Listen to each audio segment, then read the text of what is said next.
here. I also see a lot of really familiar faces and names. I saw Christine. Hello, Christine.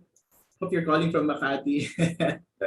We now have 75 people in the room. Hi, Jerome. Hello. Can see you in the video. Hi. Ayan. Hope you had a good New Year, Christine.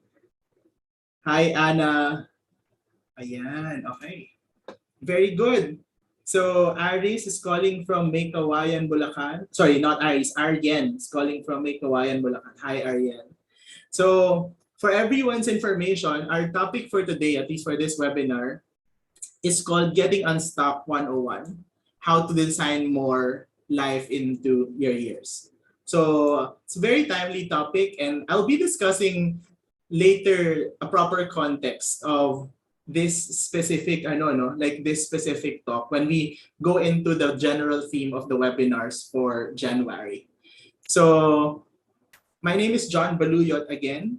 I'm an organizational culture expert, and I'm currently the CEO and one of the co-founders of Positive Workplaces. I took my Master of Leadership in Organizational Learning from Monash University, Australia. Also finished my MBA from LaSalle, and my main course really is behavioral science.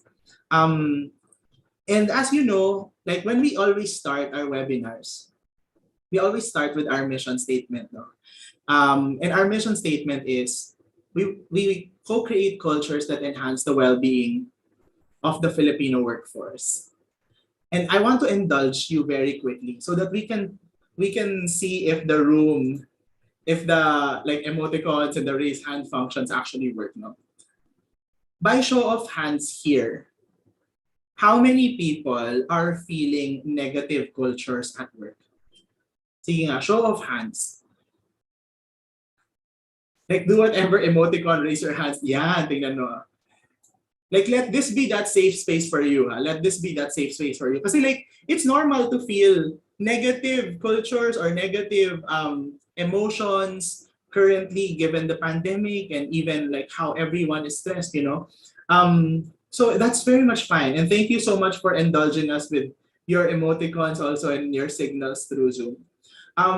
The reason why it's very important for us to know that is because as a company, as a startup company in Positive Workplaces, we want to be able to help out more organizations, create more positive cultures so that people will be happier in the workplace.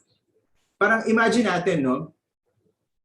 We spend 8 to 14 hours of our waking life at work.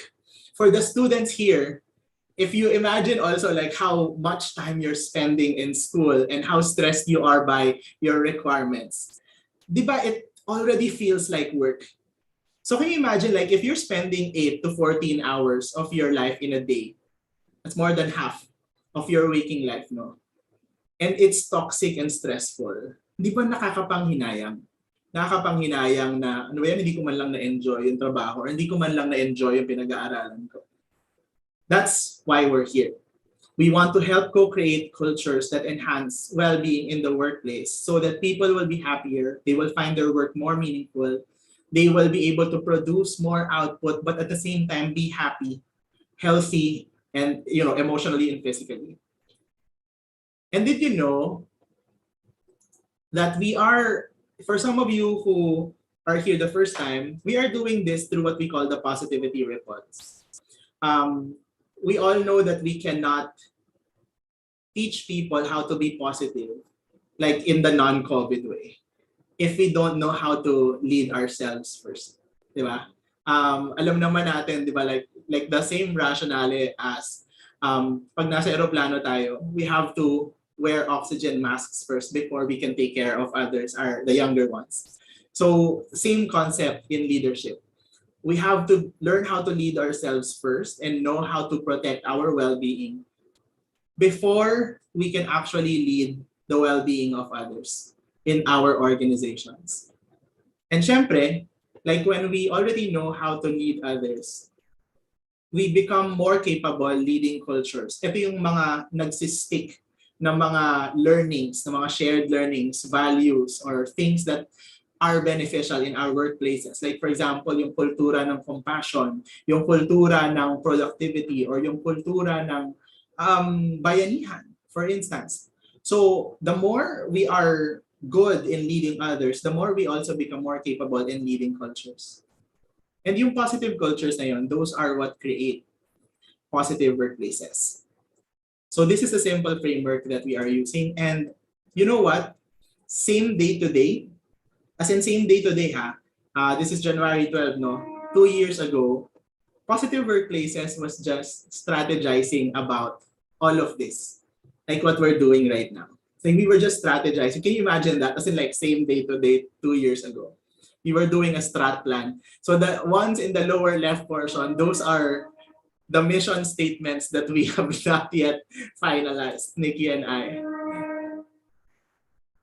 And then last November, fortunately, when the cases were down, we were able to meet in person for the first time, the team of Positive Workplaces. So this is now how big Positive Workplace is manpower-wise. And we're very happy that we got to meet one another even before the surge came, like this month.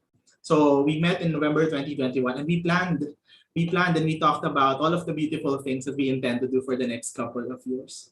You know, in 2021, we were able to facilitate learning for around 17,000 people, or in around 244 learning sessions, even if it's done remotely. And the distribution of topics being requested from us, because you were filling out the post-evaluation sheets, revolve around this: social relatedness, well-being and positive psychology, leadership and work, personality development. And you can screen grab this because like, can you imagine like this is data from thousands of people. So if you are looking for areas of topics where you can facilitate it in your workplaces, or you can invite some people to facilitate it in your workplaces, these are some of the topics that are in demand. And these are some of the areas and themes that you can use in your organizations. And here are just some of the data of like the highest attended webinars during the time that we were doing it last year. Here are the highest rated public courses of Positive Workplaces. And some of them you will see in our training calendar. So yeah, those are some of the things that we were able to accomplish last year. Now, going into the free webinars. So this is our first theme for this year: championing life goals. Yan, ako na lang ulit, taking my life back from the pandemic. The context here really is, if you look at the 2 years, parang sobrang bilis, no? Parang sobrang bilis na nangyari nung 2 years. Tapos, karamihan sa atin mga nakakulong sa bahay, hindi pa rin tayo fully maka-meet ng mga mahal natin sa buhay or mga kaibigan natin, ganyan and all. And for some of us, life actually paused, di ba? Or for some of us, it felt like life actually stopped.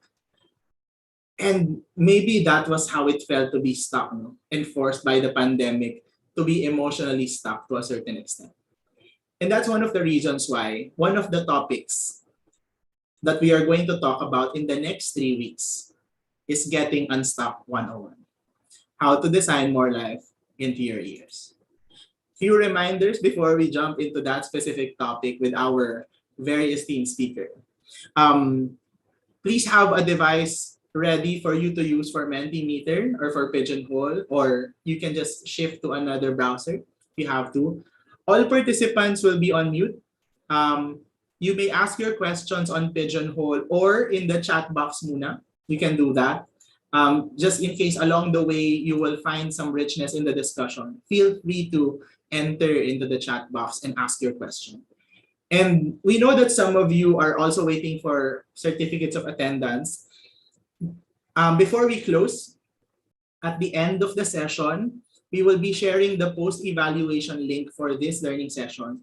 And when you fill that out, you will be able to get a certificate of attendance automatically. So please make sure that you stay until that time.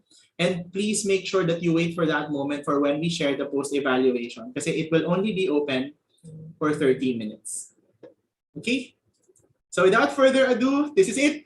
We're going to officially start into the topic of getting unstuck 101, how to design more life into your years. And our speaker is Mr. Cliff Ayala, and these are our talking points. No? So why do we even need to design our lives? What is life design? How do you design your life? So these are the simple questions that we're going to ask ourselves, and we're going to ask Cliff as well within the duration of the webinar. But let's get to know Cliff a little bit. So Cliff is an author. So he wrote a book called Shitty Places and Selfish People, 7 Rules of Engagement.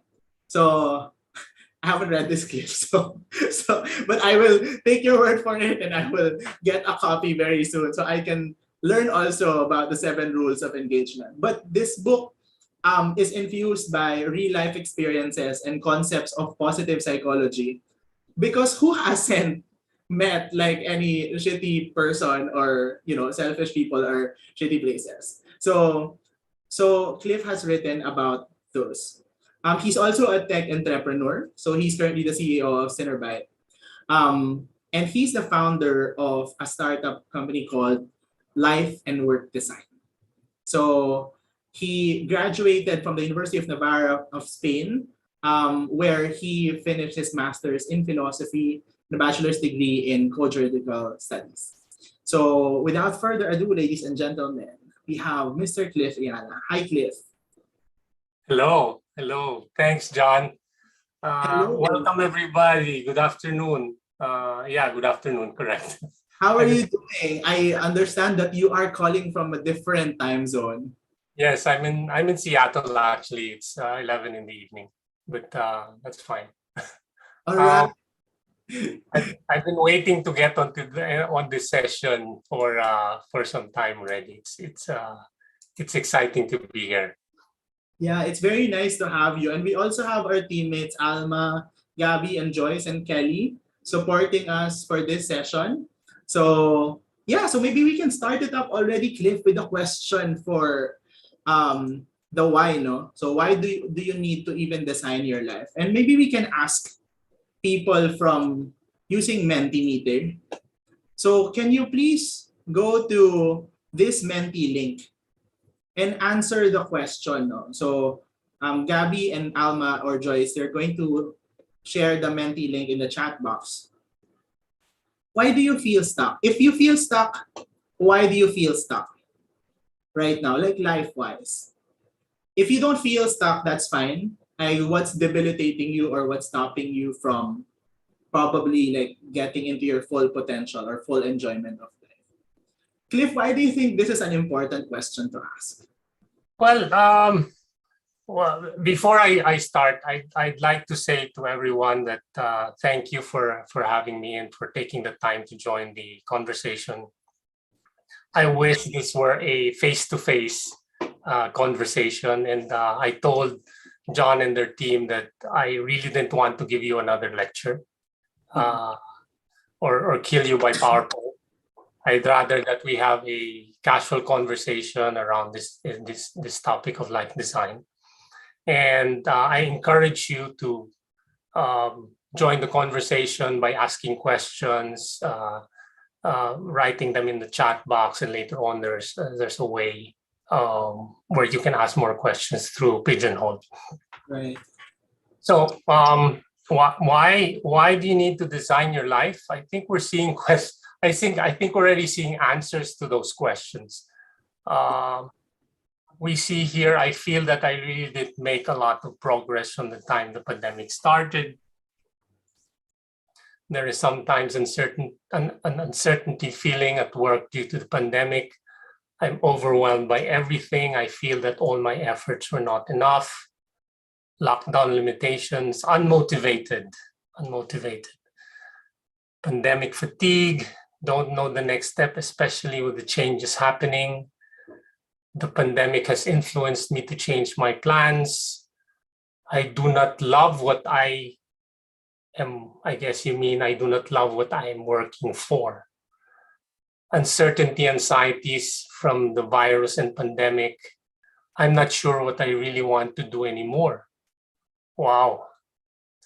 I don't know the next steps, especially the changes happening. Okay, let's stop there for a bit. And I think there's a lot to talk about here. Why do you need to design your life? The straightforward answer is because you're stuck, and you're not happy where you are. You can already see this from the answers. There are a lot of answers that are telling me that I'm stuck because I'm not happy where I am. I don't find meaning in life. I'm not happy with my work. I don't enjoy what I'm doing. Now, to address that problem, it's very important that you understand what exactly you mean by stuck. As you see, stuck in some cases is being unmotivated. For others, it's being unengaged at work. For others, it's being confused about my life direction.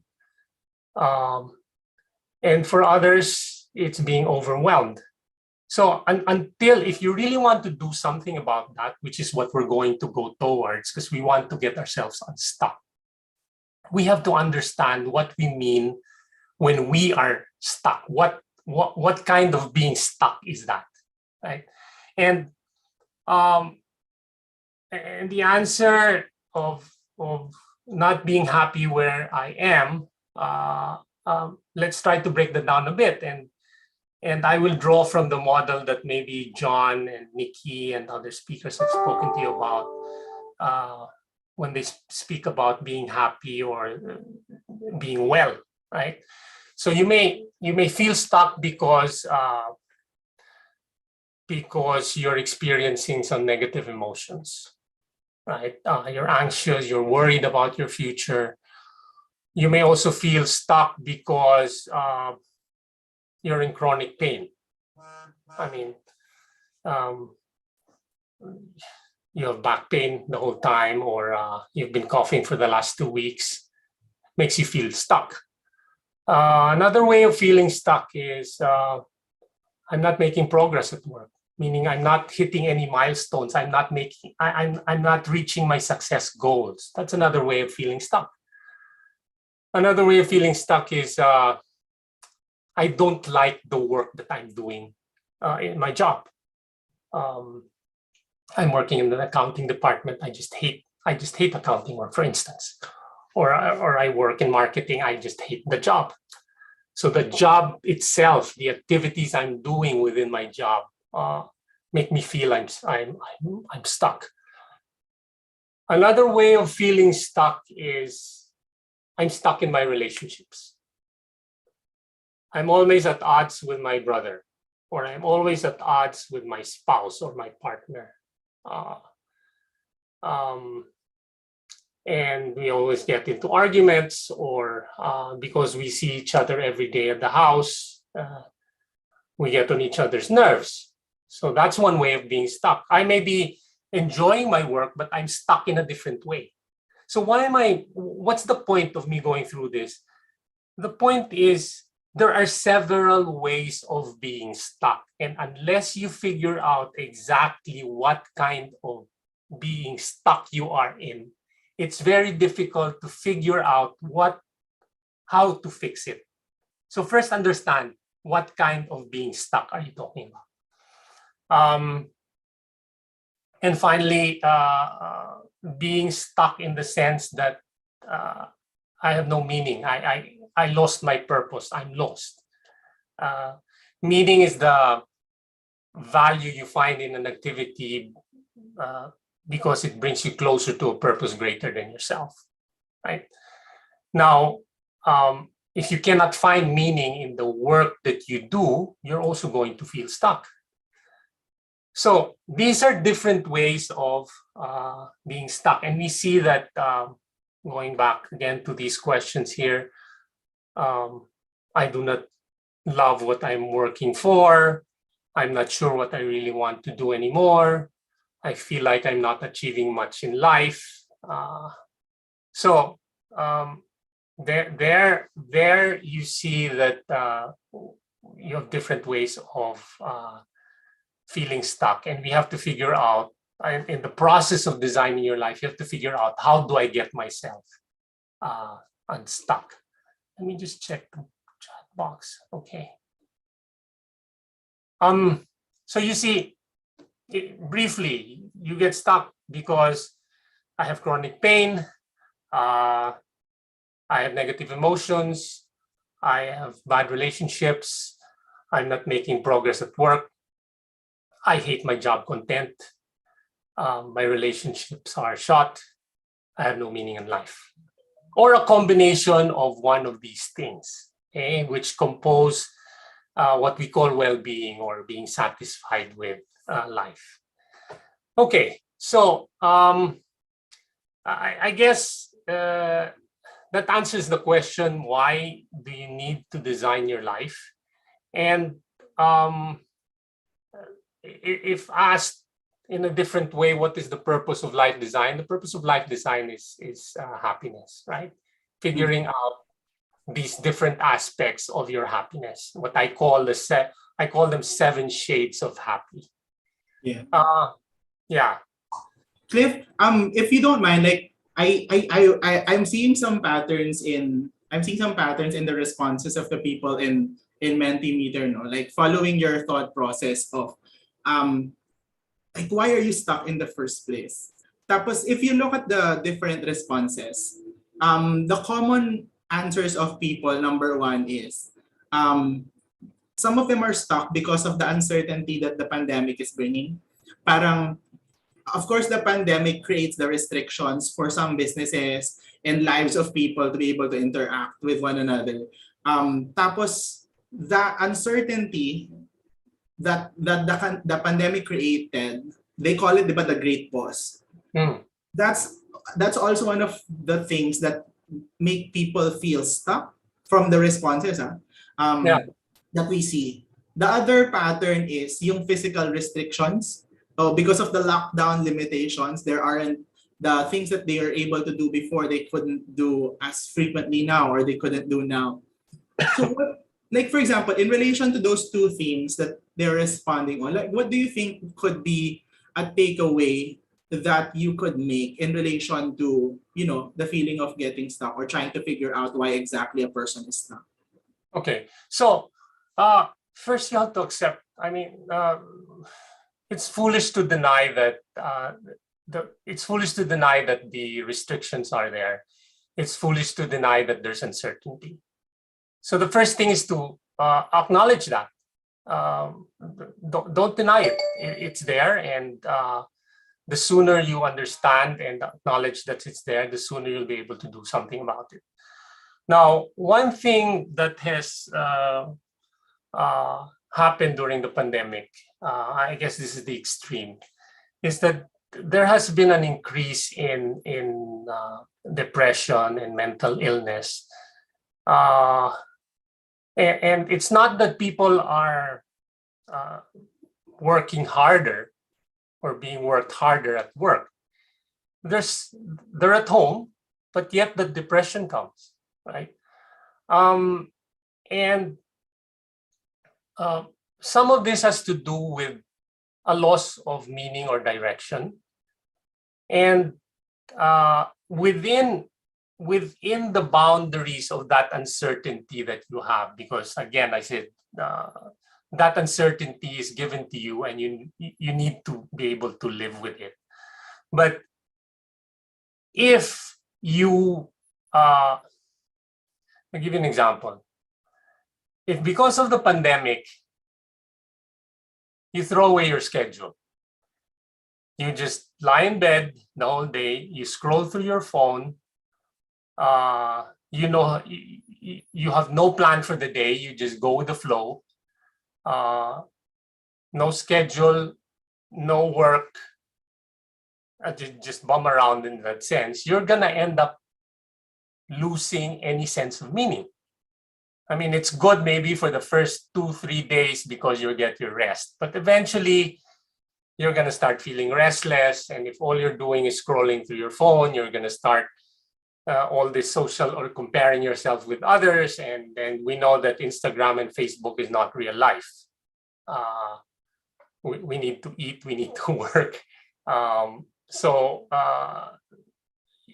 to put some structure into your life, to put some schedule into your life, so that you're doing some activities that helps you in terms of not losing, just not losing your mind. So that's one thing that I would suggest. And yes, I again, going to the idea of uncertainty, I do sympathize with the fact that it's very hard to plan your job. And people start leaving their jobs because either they're not happy with what's going on, or they don't want to risk their health by continuing with their work. Yes, so I acknowledge that. But at the same time, you need to go through this process of design thinking, which we'll talk a bit later on, where you try to figure out, okay, what are my options? Am I constraining myself because of certain assumptions and certain beliefs? Right. Yeah. Thank you so much for that. I mean, I think one of my takeaways from at least this segment of the conversation is that, number one, we're not alone in feeling stuck. Kasi like, for example, 23 people answering similarly on 3 themes, like the uncertainty, the physical restrictions, like not being sure about what they want to do next, moving forward, coming from this one. I think like to a certain extent, like we are also feeling some gradients of these, no? Like, especially during the pandemic. So it's good to acknowledge that we are not alone. A lot of people are feeling this, and right now it's feeling like it's a normal emotion. Considering like 1/4 of the room right now is talking about their reasons for being stuck. So to everyone who's out here listening, it's okay to feel this. It's normal, considering that some of the effects of the pandemic can be a little bit heavy, especially for different types of people. I guess the second thing that I got from your response naman, Cliff, is that there are some realities that we should not deny, no, ourselves. Like, for example, yung sinabi mo na we cannot deny the uncertainty. That's true, no? Like, we don't know exactly like what type of restrictions are going to happen next, or if at all we're going to open up more, generously on businesses, so that more of us will have more jobs and chances also on getting more money for ourselves. We're not yet sure, diba? We're not yet sure. So being able to accept the fact that it's going to be a little bit more uncertain moving forward is important. Yeah. Just on that note, it's important to learn to become comfortable in uncertainty. Right. Don't expect the uncertainty to go away. And the analogy that I use for this is when you train for a marathon and when you run a marathon. A marathon is 42 kilometers. Do not expect that the pain is going to go away. It's not going to go away. It's going to be there. I mean, if it's painful at kilometer 15, at kilometer 25, it's going to be even more painful. When you hit kilometer 32, it's going to be painful. It's not going to go away.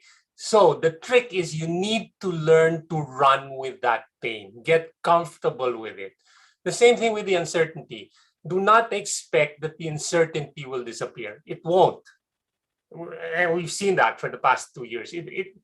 That uncertainty is going to be there. And the ability to deal with that uncertainty starts with accepting it and saying, hey, okay, the uncertainty is there, but there are things I can do about it. Not the uncertainty is there and there's nothing I can do about this anymore. Right. This is the end of the world. Right. And Cliff, in relation to that, may framework na shinare si Nikki before on self-compassion. No? Like, whenever people are feeling heavy, and there are things that they cannot accept. And maybe you can also, maybe like Alma or Gabby, you can search. I forgot kasi who made the framework. Ang sabi dun sa formula is that suffering is equal to pain times resistance. Na like in life, like for some reason, if there is already pain and if we keep on resisting the pain, the more that we are suffering and the longer that we're also suffering. So I think it's also a little bit similar to what you're saying, Cliff, yung analogy mo dun sa marathon. And an analogy also to people not accepting that from here onwards it's going to be a little bit more uncertain during the pandemic. Kasi the more we resist na, uncertain pa rin siya eh. Hindi ko alam kung anong gagawin kong sunod, ganyan, etc. Tapos dinedenay natin yung sarili natin dun sa reality na yun. We become frozen, di ba? Like, or we become more stuck. Kasi we accept the reality, we don't accept the reality that it's really going to be uncertain from here onwards. What do you think about that, Cliff? Yeah, that uncertainty, as I said earlier, accept the uncertainty. Now, there's the next step to that is also important because, okay, I accept there's uncertainty. I can't really do anything about that. What's your self-talk after that? Yeah. What do you tell yourself after that? So this is where it's important that you also acknowledge what your self-talk is. What are the stories you are telling yourself? Are they pessimistic stories or are they optimistic stories? Now, a pessimistic story is one that is permanent, meaning, let's take the example of losing your job during the pandemic. If you're a pessimist, you're going to tell yourself, okay, the future's uncertain and I lost my job and there's nothing I can do about this. I'm going to stay unemployed because I won't be able to find a job anymore. And the pandemic is just making this worse. So that's some kind of self-talk. On the other hand, my self-talk would be, okay, I lost my job, but I'm sure there are other companies who are going to need the kind of skills that I have. And remember, depending on the kind of self-talk you have, the actions that are going to follow are going to be different. If you tell yourself, I will not find a job, nobody's going to hire me, what follows is you're not aggressive with reaching out to your network. You're not aggressive with updating your resume. But if your self-talk is, okay, yes, I lost my job, but the other companies will still be hiring. When I think that way, then I update my resume. I look at job openings on job sites online, and then I start reaching out to my network. I start reaching out to headhunters or recruitment agencies. That's one. The permanency of the story you tell yourself. The other thing is, when you blame yourself totally for what's going on, meaning, going back to the example of losing my job. If I lose my job and I say, oh, I lost my job, it's all my fault. Wait a minute. We don't know that. Maybe you lost your job because the company was not doing well. It's the pandemic after all, right? And you're not totally to blame for what has happened. Now, that kind of understanding of the situation again changes the kind of action you take to remedy where you are. And the third thing is pervasiveness. When I say that I lost my job, I'm a failure in this, and I'm a failure in everything else I do. Well, what follows from that? Well, if I'm a failure in everything I do, I might as well not do anything anymore. Right? So the self-talk that is pervasive, permanent, and personal, meaning I'm at fault, that self-talk is the hallmark of a pessimist. In contrast, the optimist is the opposite of that. The optimist sees that he can change his situation. There are things he can do to change his situation. There are things he can do, or the bad event is not because it's not entirely his fault, or he's not a failure in everything that he does. So what's the takeaway? The takeaway, aside from understanding that anxiety and understanding the uncertainty and accepting the uncertainty, you need to learn to observe your self-talk and challenge the assumptions behind your self-talk, and then start reframing the stories you tell yourself. So you observe, you challenge, and you reframe. That's what I call the OCR technique. Observe your self-talk, challenge your beliefs, and reframe the stories you tell yourself. And hopefully that changes a little bit the way you handle the situation you are in today. The second thing I wanted to mention as a suggestion for countering that loss of meaning when you feel like you're unmotivated. You're unmotivated at home. You don't feel like doing anything. You don't feel like getting out of bed. You don't feel like working on any projects or pursuing any goals. That's gonna dig yourself. You're gonna be digging yourself a deeper hole, because meaning cannot be found in passivity. Meaning does not come to you. Meaning has to be sought out, right? So you have to be active. You have to seek out meaning, find value in the activities that you do that bring you closer to a purpose greater than yourself.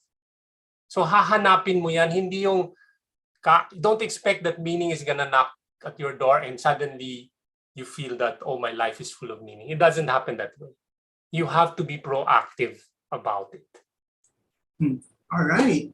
Thanks, Cliff. I think that's very important to know on the importance of knowing why you feel stuck, no? So like once your belief changes, sabi mo nga, like, di ba, your self-talk, once your belief changes, pag naramdaman mo na hindi, pwede naman akong hindi maging unstuck, then your behavior then changes afterwards also. Exactly. So these things, the concept of challenging your beliefs and understanding your self-talk, challenging your beliefs, and changing your narrative, the narrative you tell yourself, that's all. A lot of that is taken from positive psychology, what you guys at Positive Workplace are trying to do. Now, when you bring it to the behavioral space, and you know this very well, John, because you're a behavioral scientist, the trick now is how knowing that you need to change the way you think, you also need to design your environment or the context in which you are in so that it becomes easier for you to execute on your plans. If you know that you cannot be lying down in bed the whole day, you gotta figure out specific ways in your environment to help you execute. And we can talk a little bit about that later in the later sections. Yeah, maybe we can move towards that section na, no? Which is what is life design? Because I think this is now going to be like one of the meat of the discussion really here. And siguro to also challenge the people in the room, no? While Cliff and I are having some discussions also on the next question. Can our participants type in the chat box, what do you think is stopping you from designing or from attempting to design your life? Kasi Cliff, designing a life is not easy. Diba? Like sometimes people have to take up like different types of courses like MBA, or kaya they will have to take like different personality development workshops and stuff like that, or read so many books before they can actually design their lives. And even the most successful individuals, diba, minsan nga hindi naman sila nagde-design ng buhay nila eh. They like sometimes life happens for them. So I guess for the people in the room, like let me ask this question to you, no, and you can put it in the chat box. One word or two words, what do you think are the challenges to you trying to attempt designing your life? And you please put that in the chat box. And while people are trying to engage on that, Cliff, siguro I can throw you that question. No? What do you think is the common challenge of people when they are trying or attempting to design their lives? Um, One key thing to remember about life design is that it is what's called a design problem, Mm-hmm. in contrast to what's called an engineering problem. So let me explain what that means. This is not about math, right? So when I use the word engineering, um, uh, I'll give you an example of an engineering problem. An example of an engineering problem is building a bridge. When you build a bridge, or when you try to solve the problem of building a bridge, number one, your outcome is defined, meaning you know what the end result is, which is the bridge. Okay. Second is you know your constraints, meaning you're building a bridge. Your constraints is, well, the width of the river, the vehicular traffic that you're going to have on the bridge. Then you do your calculations, right? So those are your constraints. And then the behaviors are predictable, meaning you're working with a bridge, you work with steel and concrete. You know how steel and concrete behaves under pressure and under heat and under the volume of traffic. So you can calculate that and figure out how much steel you need and how much cement you need. And finally, the process is linear, meaning you start with step 1 and you end with step 10. So in this case, you start with the pilings before you can even construct the spans of the bridge. So your outcome is known, your constraints are defined, your behaviors are predictable, and the process is linear. That's an engineering problem. But lo and behold, that is not life design.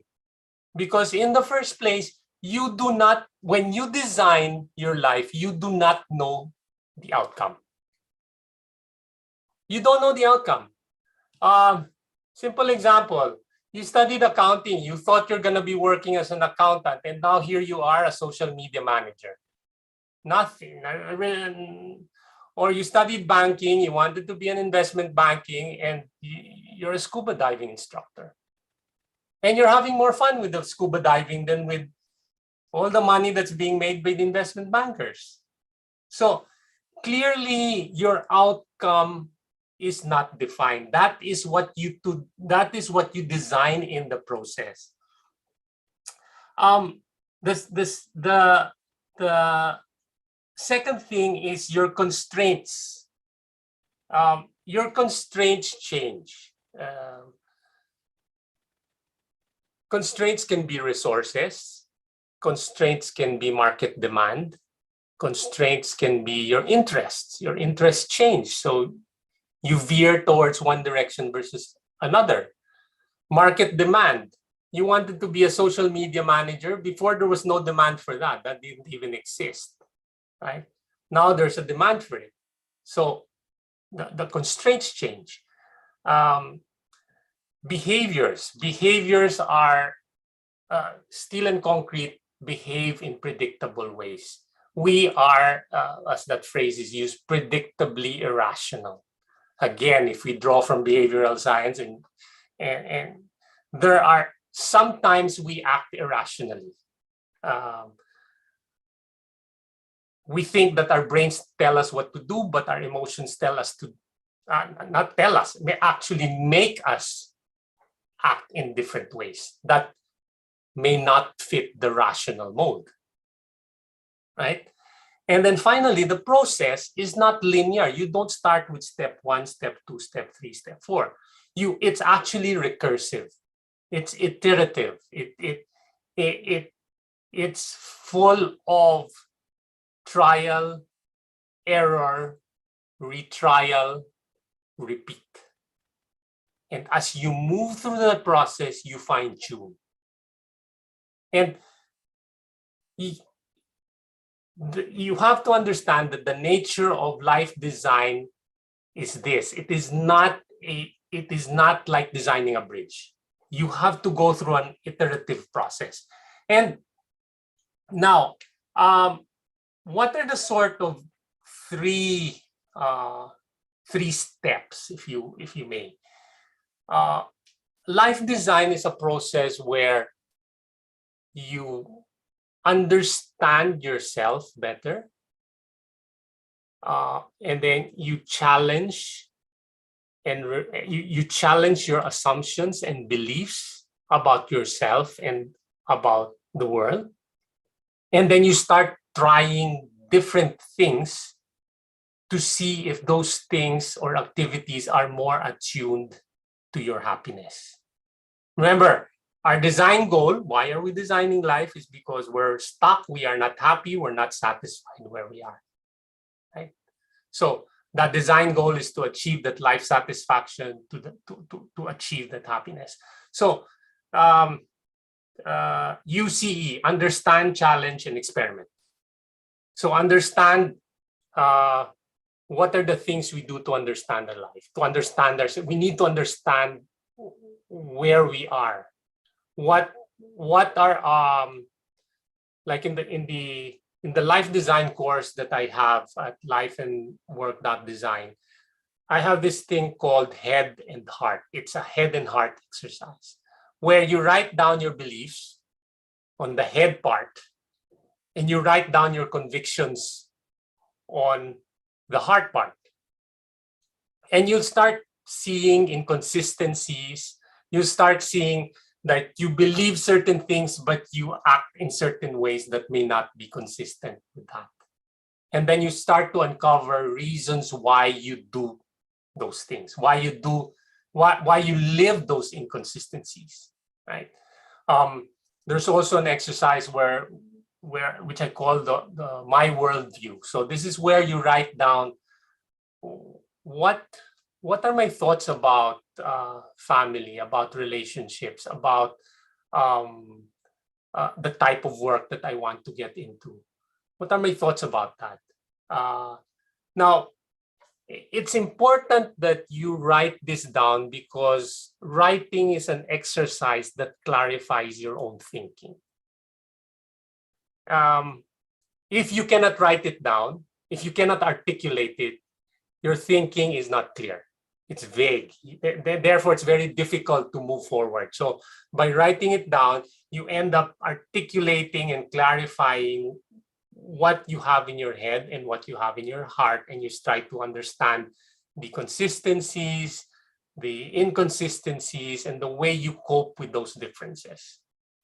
So that's the, in short, that's the understanding yourself part.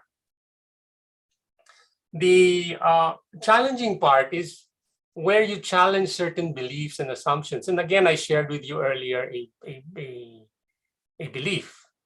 I'm an accountant. I studied accounting. I have to work as an accountant. That's very, very typical. Or I studied finance. I have to work in a bank. Right? Now, if you believe that firmly, your entire life, you're going to be pursuing work related to finance when you know you don't like it. Assuming you don't like it. And then what happens? You're not making progress at work because you're not doing the best work. Why? Because you don't enjoy your work. And because of that, you're feeling stuck. So you ask yourself, why am I feeling stuck? Why am I don't feel I'm reaching potential? So it goes all the way back to that belief about I studied accounting. I have to be working as an accountant. Right? So that's an example of a belief that you need to challenge. And again, when we do a Q&A later on, we can talk about some more examples. The other thing that is important, remember I spoke earlier about the different shades of happiness, meaning pleasure, positive emotion, engagement at work, a sense of achievement, good relationships, meaning, all of that are different shades of what I call different shades of happiness, right? Happiness is not just one thing, it's many things. It's the things I mentioned, and each one has to figure out what balance of each of these shades do I need in my life. Because I may be successful at work, but I have no sense of meaning, then you're not gonna, you're happy, but you're not, right? So you need to figure out the balance and the mix of all of those shades of happiness. Now, how does this come into the step of challenging? Remember, we said we need, in life design, you have to challenge. There's an exercise we do which is called happiness flashpoints. Flashpoint is in chemistry is a temperature at which a vapor ignites. Okay, so when they say happiness flashpoints, I won't go through the entire exercise, but the idea of the exercise is to figure out which activities in your life create the flashpoints for happiness. Like, what exactly, if I deconstruct, if I look at my day, what in my day creates a flashpoint for engagement? What in my day creates a flashpoint for a sense of meaning? Gives me a sense of meaning. What in my day makes me feel good? Gives me a feeling of, let's say, gratitude, or a feeling of inspiration, right? So this is important because as you deconstruct, as you make, as you break down the activities in your day, you can now map these activities to the shades of happiness, or to the flash, to the type of happiness they generate for you. Now, if you are low, if you feel you don't have meaning in life, this most likely because you're not, in your day, there's no activity that is meaningful. Now, then that gives you direction as to where you should start looking for a fix to your feeling stuck, right? So that's the happiness flashpoints exercise. And then finally, the experiment. So in the process of life design, once you've understood yourself, you've understood your assumptions and beliefs, and you've challenged them, you've done these alignments of activities versus your happiness flashpoints, and which people you like doing these activities with that give you more happiness. Then you now figure out, or you draft your life plan. Okay, and we recommend you make 3 drafts. One draft is where my default draft, meaning what I'm doing now, and then I have plan B, meaning if the first draft doesn't work, what do I do? And then I have what's called heart's delight.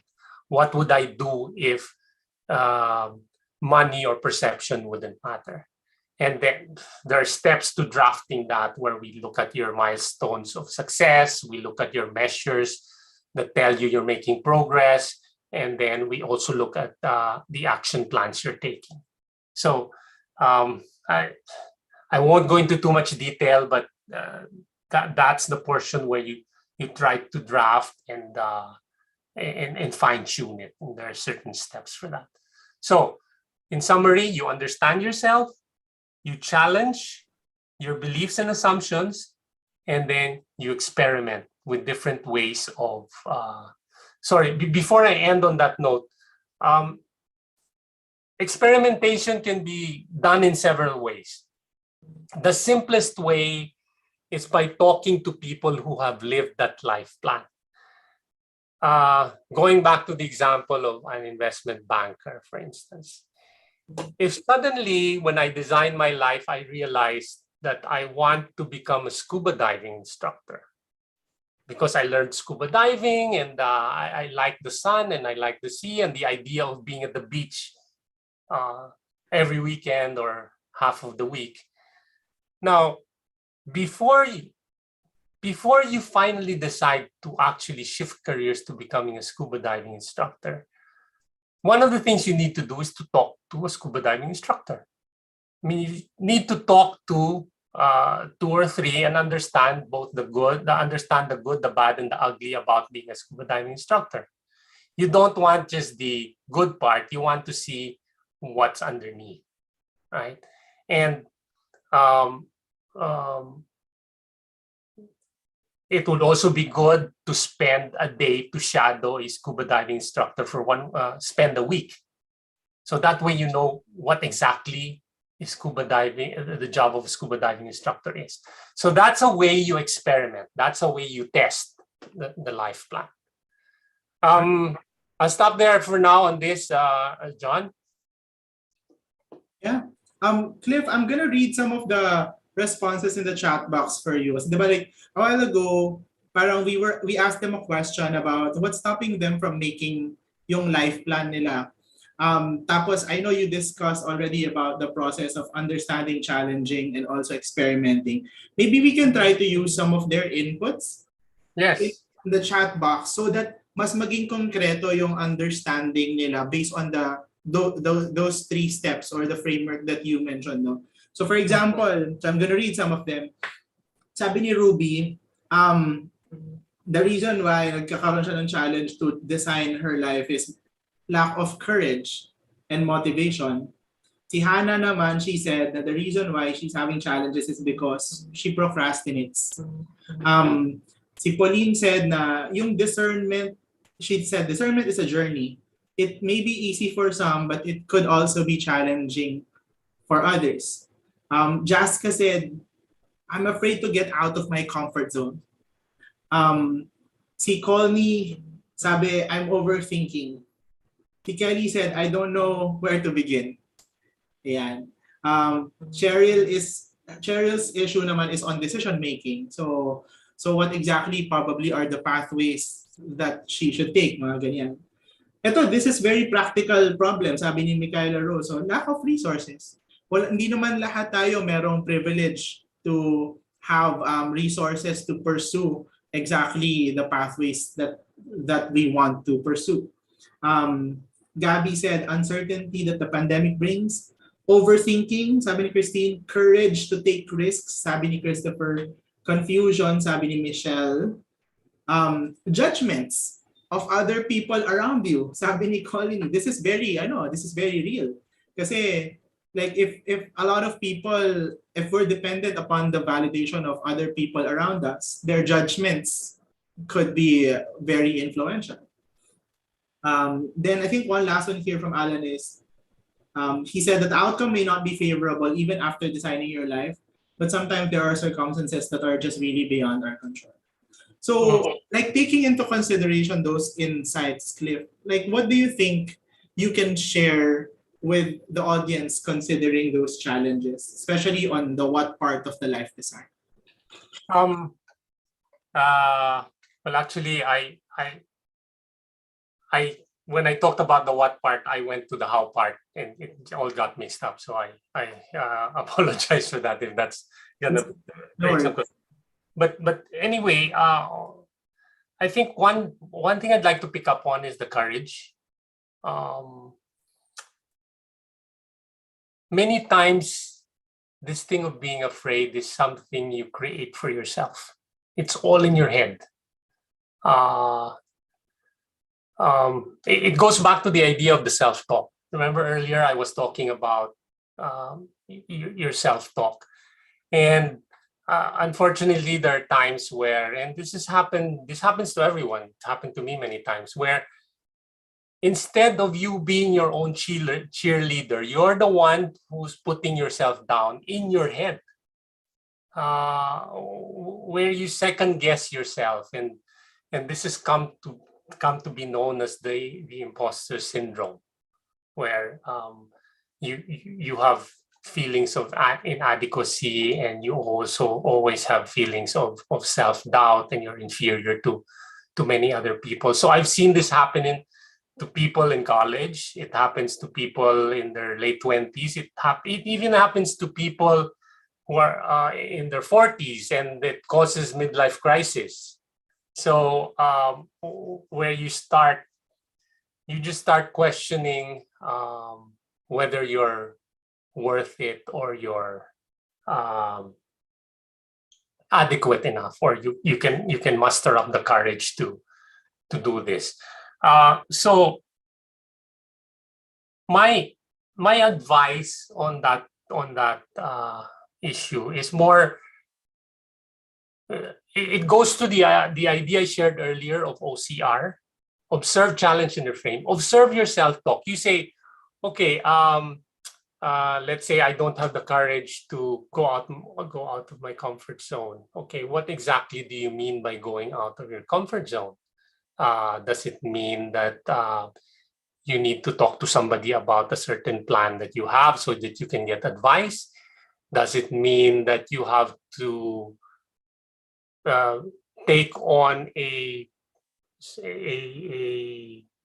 assignment at work that is a little bit more challenging for you, but you know it's going to bring you to a position of visibility within the company?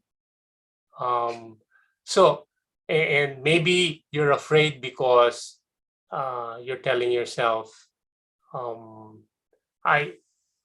I can't do this. I don't have the skills. I've never done it before, and but that's the nature of improvement. The progress does not happen within your comfort zone. You need to push. At the same time, you have to calibrate how much you push. I mean, it's like when you deal with a child, right? It's always a balance of challenge and support. You can't challenge too much that you break, and you can't support too much that you baby yourself. So that's a comment I have on the courage part. The overthinking part is also very true,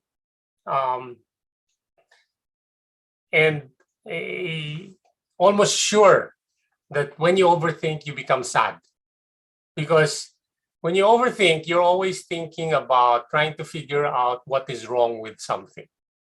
I have this plan. What is wrong with my plan? Then you keep on thinking, and when you find a solution to that, then you keep on thinking again, and you essentially, when you're overthinking, you're looking for holes, you're looking for problems.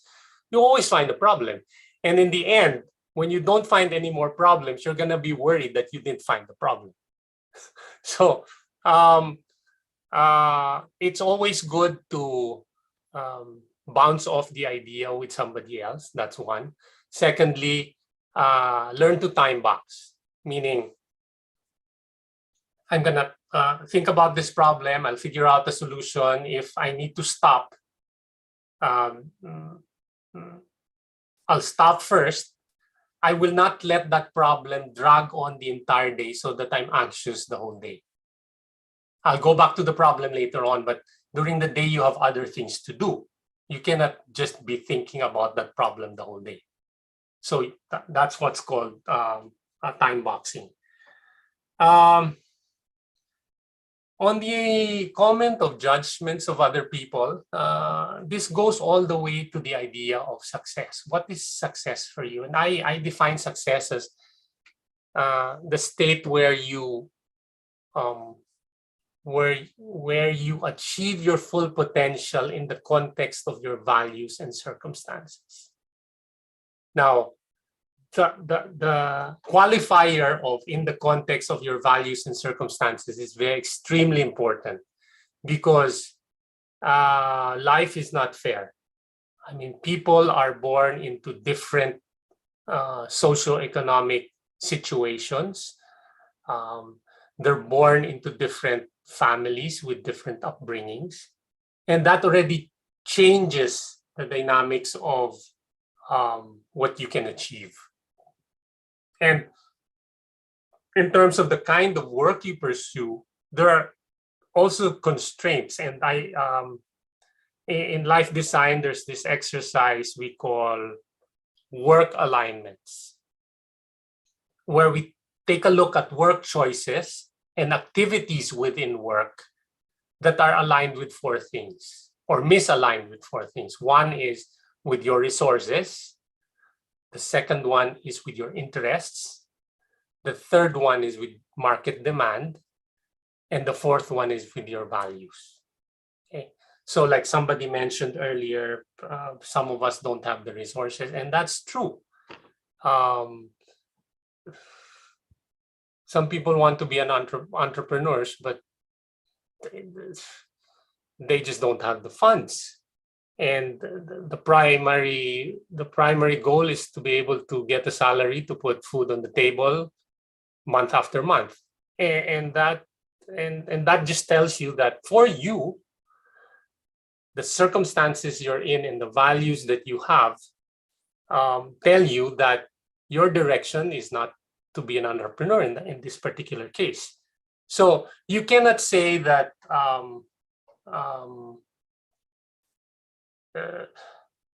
there are no other factors you need to consider. So you have resources, you have interests, you have market demand. So like I may want to be an artist, but there's no demand.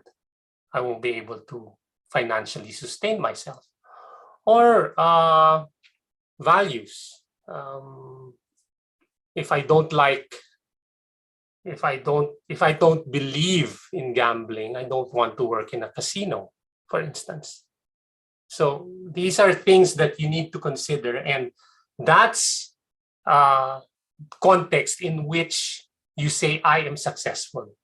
The barometer is not the other person. Because if the barometer is the other person, you will always be unsatisfied.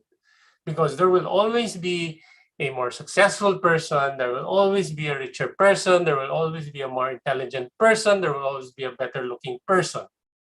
So again, achievement of your potential in the context of your values and your circumstances above everything else. So that's how you should judge yourself and the decisions you make when you do the designing of your life. All right. Thanks so much, Cliff. Maybe we can move to that next one. No? I think that the last one is, I know you mentioned that you already jumped into the next topic, which is the how. But I guess we can ask people this Menti question. So like this is a really interesting one. Like people will always say, just follow your passion. So can everyone go to Mentimeter and just say, do you agree or disagree with this one? So the link is already in the chat box. So in relation to what we're talking about in life design and all. So when people tell you just follow your passion, do you agree or disagree with this? Yeah. So we will see this live clip.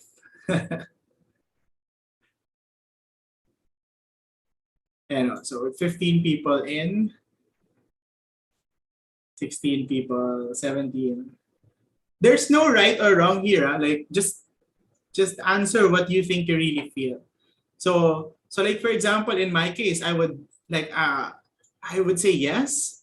I want to follow my passion all the time. I'm a very indulgent person eh. Like gusto ko talaga na I really love enjoyment. Since ganun akong type of personality and I'm an activator also. So I agree that I want to follow my passion.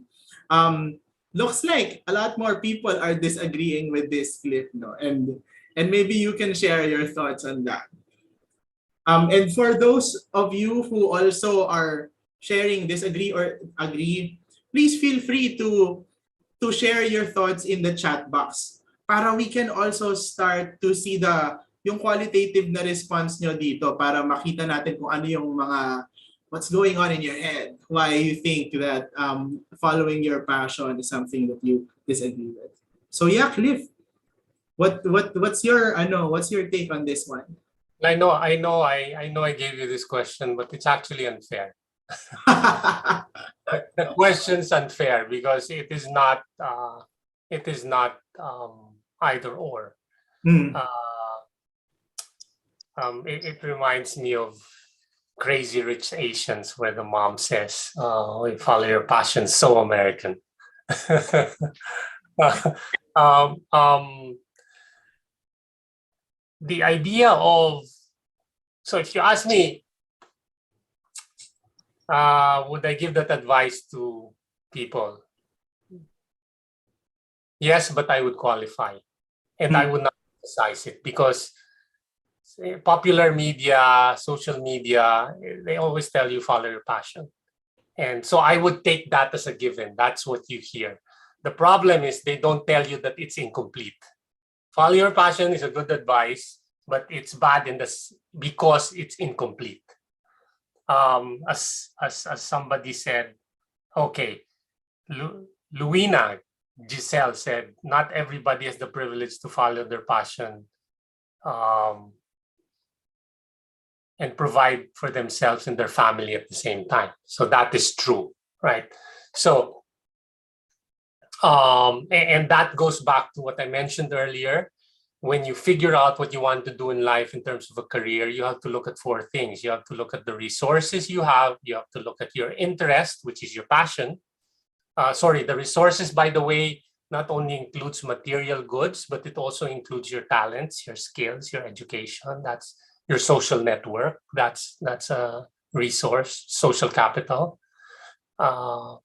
And then you also look at your interests. So that's your passion, what interests you, what makes you curious. Then you also have market demand, what people are willing to pay for. I mean, follow ng passion mo, people are not willing to pay for what you're doing, then you end up starving. So that's a problem. And mind you, the reason I articulate this is because sometimes people have a difficult time accepting that I'm not following my passion. And think that by not following your passion because you have to put food on the table means that I'm not pursuing the best version of myself. So that goes back to the concept of success. Remember, always in the context of your values and your circumstances. The best version of yourself is in that context. It is not in a vacuum.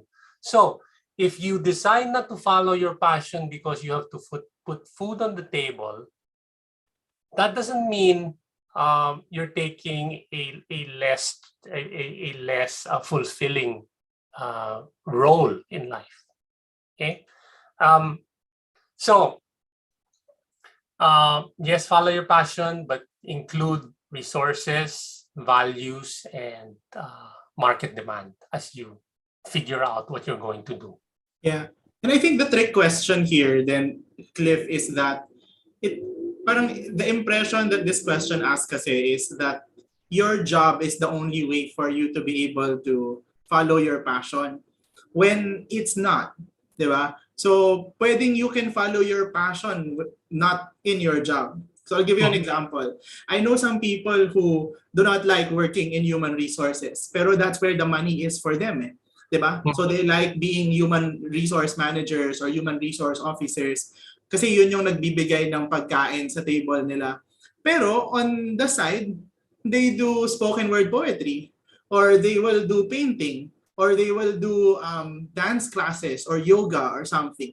So hindi naman mutually exclusive that you are in a job that you're not passionate about, but at the same time you're unhappy because you don't find that much meaning in it. It doesn't mean that you cannot do your passion somewhere else or in another time outside your employment. But it's lucky and it's fortunate if people can actually have both, di ba? Like that's where privilege now comes. Na mas maganda kung kaya mo na nandun ka sa trabaho or nandun ka sa ginagawa mo that also gives you the resources that you need to fend for your family. What type of tip, for example, can you give? And this is now going into the how part, no, Cliff. Kasi like if you look at it, medyo hating-hati talaga yung crowd natin dito. A lot of people agree naman, but also a lot of people disagree with the statement.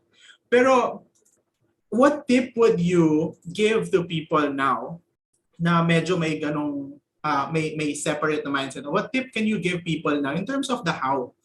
Like in relation to what you mentioned kanina, di ba? You said na dinaanan mo na kanina yung how and a little bit. Now that we have better context, na some people believe that they can follow their passions and some people believe that they shouldn't. What can you give them as a tip so that they can design their lives better and attain happiness, get unstuck? So if you really want to go to, let's go to nitty gritty stuff. No, one is time, and I like to say that life is not a task list; it's a calendar. When your calendar is full, that's it. Don't try to add more to the task list. The challenge we find many days is that we work with the task list, and that task list never ends. It just keeps on growing and growing and growing and growing. What happens if we think that life is a task list?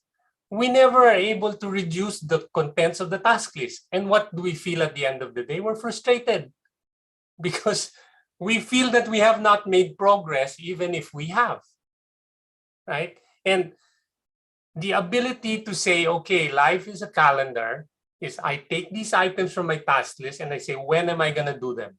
Whether that's related to your passion or to the living that you're trying to make for yourself, or the relationships you're trying to mend or build with another person, or taking care of your health. There are limited slots in the calendar. And when that's full, it's full. Now, if you try to overload that, something else will give, something else will fall off. And I'm reminded of the time when we were talking, John, and you said, I need to get my mental health break on the weekend. and that's a reflection of you, of the fact that you understand the trade-offs of focusing on one thing and saying no to the others, right? So in your career or in your life and in your work, there are certain things, and I talk about this in rule number 5 of my book. Rule number 5 is stay focused. And the hard thing about staying focused on what you want to achieve is saying no to many other things. It's always easy to say yes. Now, when you say no, there are things that you are giving up. And it's important that you understand that you give those things up and you understand what the trade-offs are, because there is always a trade-off. Meaning, if you do this, you will lose this. If you do that, you will lose this other one. And the greater the awareness you have about knowing what the trade-offs are, the better your decisions are going to be. Because you're going to say, tanggap ko yan na mawawala na yan sa akin. You're not gonna feel anxious about, I didn't pursue this, I wanted to do this, or this is important. Sandali, is how important it is in the context of all your goals, of all the things you need to do in your life. Okay, so this is a part where you understand your worldview, you understand what's in your head, you understand what's in your heart, and you understand those trade-offs. So that's where that falls into the life design process. So life is not a task list, it is a calendar. Try it. Yeah, I really like that belief, Cliff, no? Kasi when it's a calendar, then mauuna yung decision, mauuna yung limitation mo na ito lang yung time na meron ka para mailagay mo kung ano yung mga activities na ipa-prioritize mo sa life mo, di ba? And I also like what you said about that tip na tingnan mo kung ano yung trade-offs in relation to your decisions. Kasi when you start providing activities and knowing kung ano yung, for example, in my case, there was a time when I thought I wanted to be a lawyer. Tapos the trade-offs there would be, if I don't push through with that part of my life, I will probably not be as wealthy as my counterparts. diba, who are getting so much money from law. But the trade-off also there is if I do something that I enjoy more and I actually am able to make more money from it, baka mamaya i-hire ko na lang yung mga lawyer friends ko in the future when I'll also have a lot of money in the first place. So it's also possible. The other trade-off is that I will not get rich at all. That's another risk, di ba? Like I will not get a lot of money at all down the road. And I think what you mentioned about understanding those trade-offs help with the decisions that you're going to make into your life design.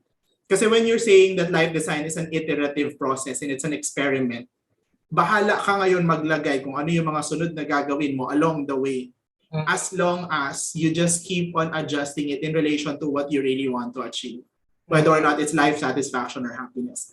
So I guess at this point, Cliff, maybe we can give people some chances. I think we can give people some 5 minutes to go into a pigeonhole, so that we can give them a chance also to ask some questions. So for those who want to ask Cliff some questions, no, you can go to the link in the chat box, or you can go to Pigeonhole here and enter the passcode design.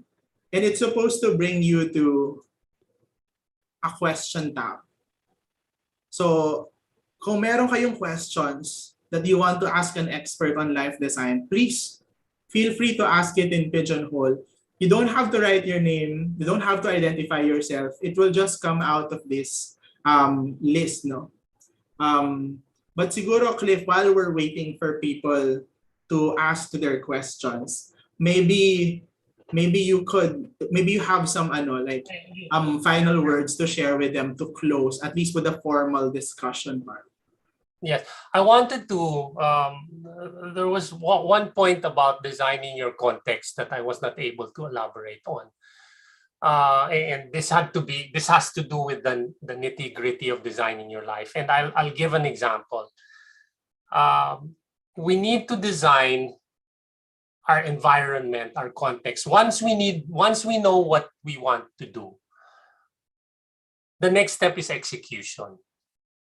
Because if we have all these plans, we have this life design, and we're not able to execute, wala rin.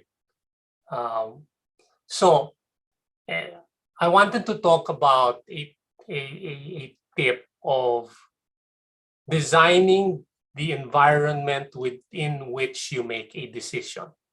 So I'll use a very simple example. And this is from behavioral science.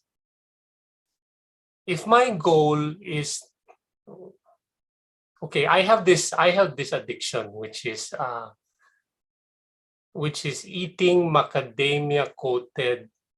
chocolate-coated macadamia. So this is, it comes in a big jar. And if I used to keep it in the hallway, so whenever I pass the hallway, the jar is talking to me, Cliff, eat me, right? So I had to control myself and stop, and then not just indulge. So what was the trick? The trick was get it out of that place. Meaning, so I took it, I put it in the pantry at the back, took it out of my sight, and I ended up taking less of it. Was it difficult? No. But why did it help? It helped because I didn't see it. Then I wasn't reminded of it. So that's a simple trick of designing your own environment so that you can make your decisions easier. You remove the friction. You remove the friction to getting to execute. So that's the idea on designing your context. Thanks so much for that. At least for the final close clip. But like we can now go into some of the questions. Like for example, we have a question here. Over the course of the years, I already feel the fire of my dying passion, and I don't know how to rekindle that fire. Should I find a new passion or hold on to it? Okay.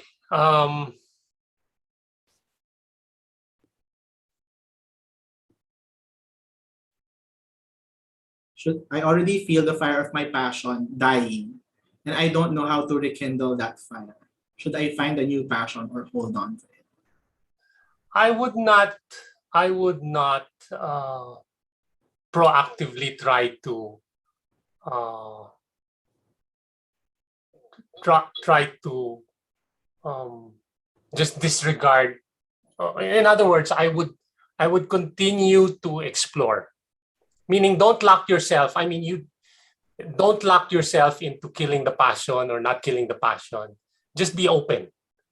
I don't know whether you did not pursue your passion because there are certain constraints like resources, market demand, values. So I cannot give you a very specific answer, but I would not proactively try to kill it. I mean, if it dies, then it dies. Um, but within the context of the constraints you are operating in today, your job, your life, your family, your relationships, if you have a passion, try to harness that. Try to harness that. Don't kill it. That's I hope that helps. All right. Another question here is is the 30s too late to design your life? Oh, that's a No, very interesting one. that's an easy question. Yeah. No. Um, um, I like to say that there is no single best version of yourself, but there are multiple versions of your best self Mm. because you change over time. Your likes, remember the design problem? Your likes changes, your likes change, your interests changes, your circumstances change, and um, you design your life as soon as you feel that, hey, this is not working. Hey, I feel stuck. I'm not satisfied with where I am.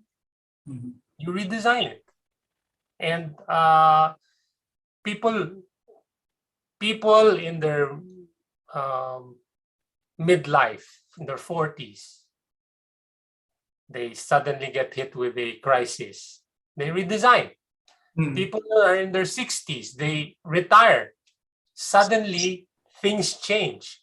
Nobody is calling them on their cell phone, no more emails. They start feeling a sense of low self-worth because before they were a super important executive, everybody needed them, everybody was trying to reach them, so he felt important. Suddenly he retired. The next day, no emails, no phone, and with that, the drop in self-worth.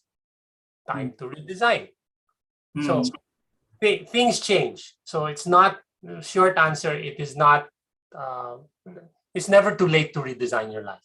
Right. I really like that response because I think the common misconception is that when you have a life design, you just follow it to to the grave and then hopefully assume that it's going to work, no?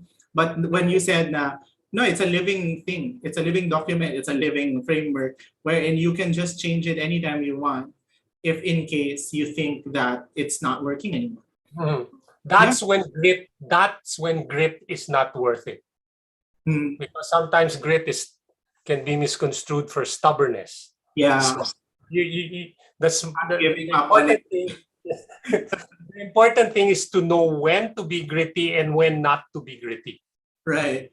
So, Right. and you do this if you understand, if you go through the process of understanding yourself, going through understanding what you believe in, understanding in what you're excited about and what your constraints are, then you can make the decisions better. Then you understand the trade-offs. Then the design is better. Right, right. Yeah, I think we can take two more questions, Cliff, because I think we're running a little bit out of time. But this one is a very popular question that we get a lot of times now. So I feel lost in my job, but it's not because I don't like my tasks, but I feel overwhelmed and burned out. What is the best way to overcome this? Like, is there a way or is there a hack in the life design framework that you think they could utilize so that they will be able to get out of this rut specifically? I'm giving the same advice I gave to someone who asked me the same question. Talk to your boss. Okay. You have to talk to your boss because something is going to give at a certain point in time. Your one scenario can be your work performance is going to deteriorate. Another scenario could be you're coming home. I don't know if you have kids. Let me assume you have a 2-year-old kid. You're in your young late 20s, early 30s.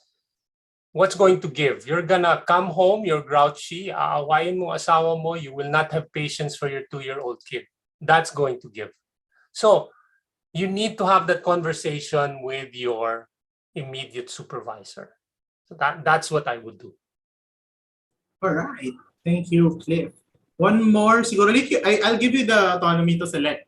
Which do you think is the richest last question that you can answer from these, Cliff?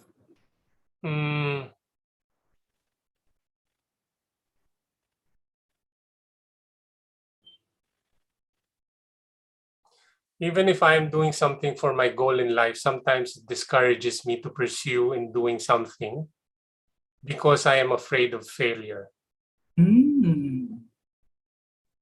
Yeah, that's a very common thing that we get, no? Like, not a lot of people are built for failure, or that they don't believe na they'll be able to recover very quickly after one failure, whether it's big or not. So, what can you advise them with?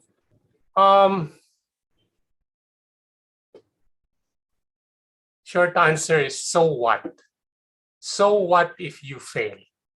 Is the world going to crumble? Will your life end? Will you be worth less than what you are today?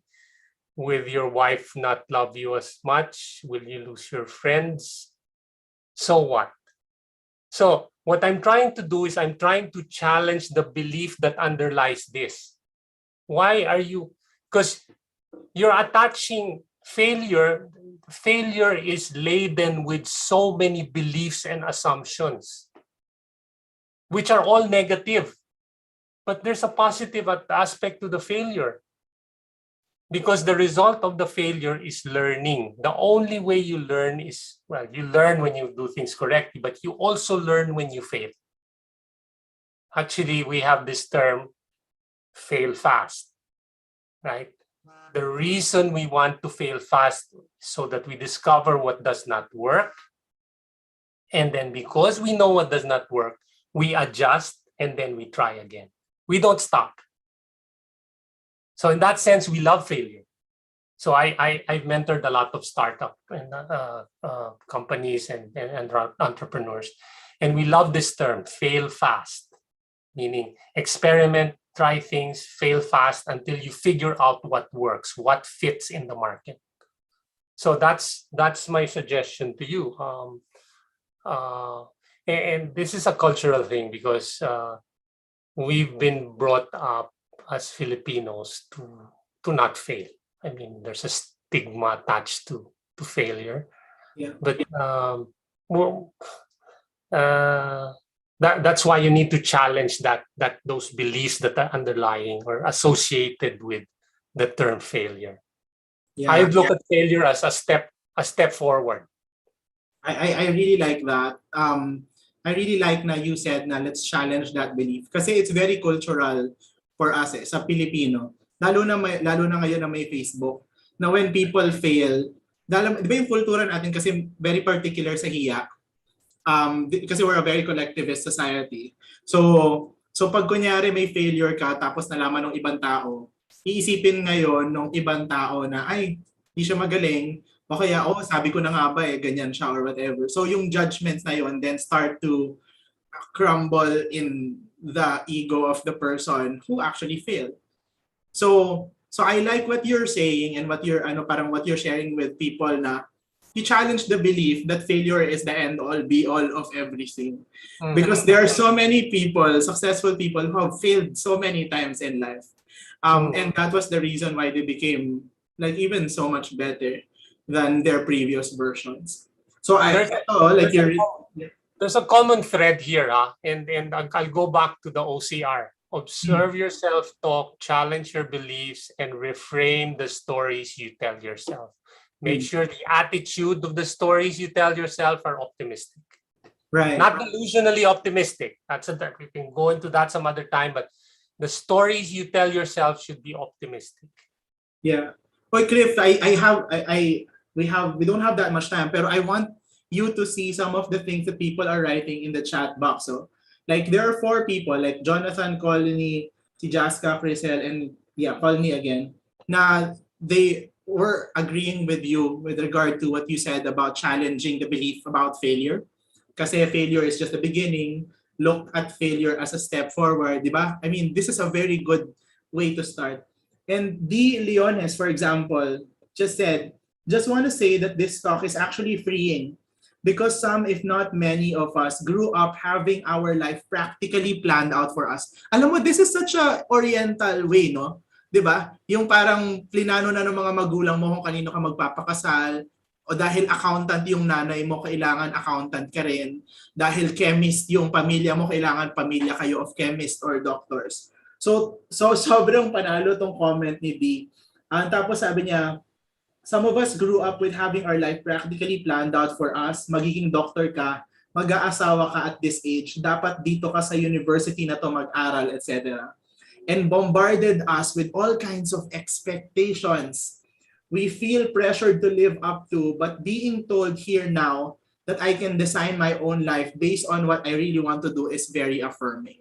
This is such a powerful statement. Thank you so much, D, for sharing this. As in, like, this is I think this is also affirming for a lot of the other people in the room, no, coming from you. So yeah, you're getting some stance and and people agree. What can you say about that, Cliff? Siguro that can be our last thought that we can answer before I go to the final slides. Well, it's I'd say it's I'm glad to hear it, but also it's important that I hear it because I know what's resonating with the people. Mm. One of the challenges I have is well, in my book there are a lot of things I talk about. In the life design workshop there are a lot of things I talk about, but depending on the audience I'm talking to, there are certain topics that actually hit a spot and end up very helpful for the people, and that is the reason why I do this. So that's an insight into my own life design. Definitely. And I also encoded in the chat box, Cliff, yung tama ba yung yung aking website. So linagay ko, you can follow Cliff and you can enroll in his at his work sa www.lifeandwork.design. So right now, we just put up a free video on life design. It can help you get started on life design. It talks about some of the things that I talk about. To access the video, just sign up to our online community. It's called Life Design That Gets You Out of Bed. And it is at www.lifeandwork.design. And for those who are interested, as you progress, there's a full-blown workshop where you can go through the exercises that I've been talking about. Right. Thank you so much, Cliff, for that. And again, for positive workplaces, no. So this is just the start. The reason bakit namin pinili itong topic na to is because just like what you said in your responses, no, to everyone, na the pandemic makes us feel stuck. We are stuck at home. Because of the uncertainty, we don't know what's gonna happen next. It's so hard to plan. Because of these things, it's very important for us to talk about all of the things that Cliff also mentioned. And that's the reason also why in the 2 more weeks to come, we're going to talk about another version of life design. So we're going to talk about life craft naman. And this one is with Jose and Cindy. I think Cindy is also here. She is watching. I saw her a while ago. And then on the 3rd week naman, we're going to talk about habits. So ano yung mga life-sustaining habits that can help you with your well-being better para mas luminaw yung ating lenses sa pagtingin kung ano yung gagawin natin na life design. Kasi it's really good thing to think about how we can design our lives better, no? Kasi it gives us some sense of control. Yung sabi kanina ni Dina, kala natin pag accounting na yung pamilya natin or engineers yung mga pamilya natin, magiging engineer lang tayo. Paano kung gusto ko maging musician? paano kung gusto kong mag-paint? Paano kung gusto kong mag-poetry or something? Paano kung gusto kong mag-artista? Diba? This is very affirming because it provides you with a framework or a guide on how you can actually take control of your life and not be stuck with that plan. Just keep on iterating or redesigning as necessary. So please follow us in Facebook. Please follow us in LinkedIn. So we are in LinkedIn, and this one is live in YouTube. If you want to go back to this specific talk and come back to the tips that Cliff was able to share, you can also go to our YouTube channel where this is also uploaded. So thank you so much, everyone. And Cliff, thank you so much for sharing. I hope this is not the last time that we're going to do this. And I hope a lot of more people can see the good behind the direction that you're also leading others, given that framework of life design of yours. Yes, thank you, John, and I appreciate the attendance of everybody. And, yeah, it's very good, no? Like I think we were able to hit around 130 kanina, and that's a good sign because January is generally a very low month. So last year, I think we only had like 40 people attending. So now, at least I think the topic is very interesting also, and then we got it to 130. We can now put the post-evaluation survey in the chat box so that you can answer it and then also get your certificate of attendance automatically. Sana po itama nyo yung mga pangalan natin, no? Kasi po pag mali yung inyong pangalan at email, mali rin po yung darating sa inyo na certificate of attendance, or worse, pwedeng hindi dumating po sa inyo. So please make sure na tama po yung mga sulat nyo na pangalan, tama yung email, and you will receive the certificates automatically. So thanks again, everyone. Thank you, Delia. Thank you, Dee. And thank you for like Christine, who is also here, Alan, Anna, Ariel, tsaka yung mga sobrang active kanina sa chat box, no? Ito talaga sobrang active kanina si Colini. Yan, sobra naman talagang sharing ng insights. Thank you so much. See you again next week, everyone, around the same time. And I hope you're able to make good use of this learning at the start of the year. Sabihan niyo po kami kung nag-work po ito para sa inyo. Kasi nakakatuwa po, nakakataba sa puso ng mga ating mga guest speakers when they hear stories of some of the concepts they are introducing working for you. So, wag po kayong matakot or mahiya na mag-share sa amin kung meron kayong mga natututunan na talaga naman pong nagagamit nyo rin sa inyong day-to-day. So, thank you so much. Thank you, Pauline from Enchanted Kingdom. Pauline, sabihan mo nga ako kung ikaw yung nag-send ng libreng tickets na complimentary for 2 people para mapasalamatan kita, ha? Thank you, everyone. Thank you, Melanie, again for being here. Alma, and of course, Alma and Gabby and Joyce, thank you, and Kelly for helping us out. I also want to give a shout out to one of our staff, Chi Schallenberg. Happy birthday today. Sana nanonood ka. Okay, so Cliff, I won't take too much of your time since I know what time is it there in the US. Thank you so much for saying yes to this and for sharing a moment with us also. Okay, thank you. I look forward to the next one. Thanks, Cliff. Bye, everyone. Bye.